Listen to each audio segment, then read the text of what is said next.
বিশ্বনবী বলেন, মুসা আলাইহিস সালাম আল্লাহর একবার প্রশ্ন করলেন, ইয়া রব আল্লিমনি দুআআন আদউ বিহি, আপনি আমার এমন একটা জিকির শিক্ষা দেন যেই জিকির দিয়ে আমি শুধু আপনার জিকির করব, কেউ এই জিকির করতে পারবে না।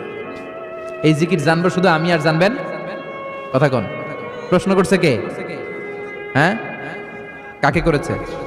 আল্লাহ এমন একটা জিকির শিখান যেই জিকির কেউ জানে না, আমি জানবো, আর ওই জিকির দিয়ে প্রাণ ভরে আপনারা ডাকবো। আল্লাহ বললেন, মুসা পড়ো লা ইলাহা ইল্লাল্লাহু মুহাম্মাদুর রাসূলুল্লাহ। মুসা আলাইহিস সালাম বললেন, আল্লাহ চাইলাম কি, কইলেন কি?